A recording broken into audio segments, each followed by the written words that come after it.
My name is Chuck Stein, and I am the president and the CEO of Environmental Stoneworks, and we are a manufacturer and installer of stone veneer. You know, we have molds out in the plant that we fill with an aggregate, and that aggregate is literally water, cement, shale, and color, and it goes into what looks like ice trays, and we fill them up, and then we store them for a day, and they're cured in a heat chamber, and we pull it out of the heat chamber and we box it up, and then we put it on a truck and we ship it to the job site, and then our masons show up on the job site and they put it up on the wall. The great thing about my job is when you're building something and you're making something, you really get to put your own personality and staple on it. But what's also neat about it is we put the personality of builders and architects and designers on it as well. So we take a lot of their ideas and we develop products for them. We've done that on a couple of show homes in the last few years, which is really fun to do. But it's also, you know, a way to beautify, you know, old tire buildings. Years ago, when I, first started really working on my faith and my relationship with Christ, I was confused on how work could actually be God's work.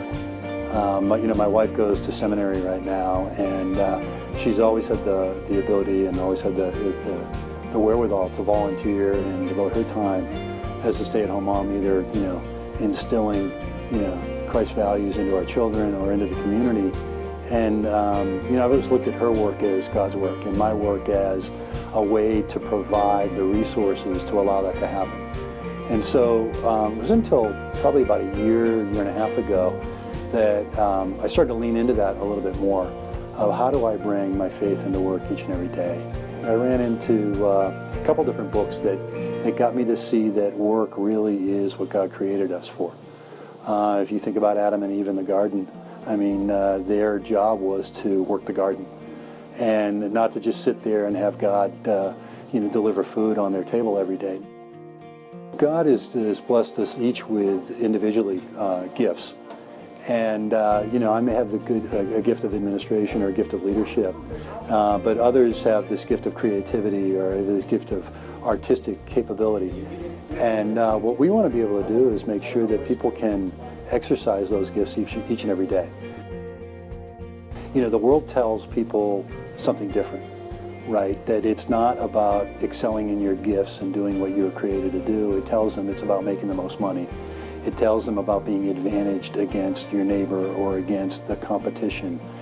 I think the other thing that really comes into play for me in a challenge is my own shortcomings.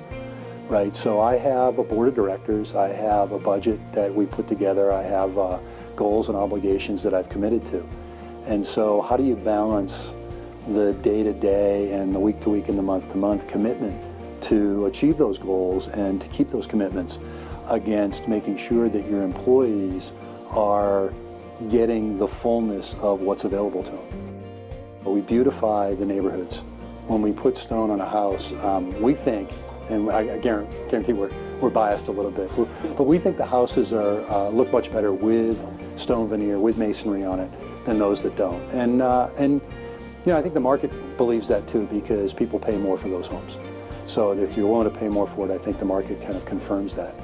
The other thing is, 5 years ago when I came to this company, since then we've grown our business significantly, and we have double the employees today than we did 5 years ago. So we're offering those jobs in an environment over the last 5 years that jobs have been at a premium. The unemployment rate is still very high in our country, and we're actively looking for people. We have a shortage of people today. We want to hire more people, and we will hire more people. And then I think also from a wage standpoint, as I talked about before, our average starting wage is up about 25% from where it was 5 years ago. And so we feel good about that. On the one hand, obviously it's something we kind of measure and manage because we've got profit goals to meet, but we feel good about that. We want our people to be able to make a living wage, to be able to make a wage that they can support a family on. really in the last 6 to 12 months where I've tried to think about this in a different context of how can I make sure that my people and the people of this company are able to do their best and be their best each and every day and really love what they do and be redeemed in that and show the image of God.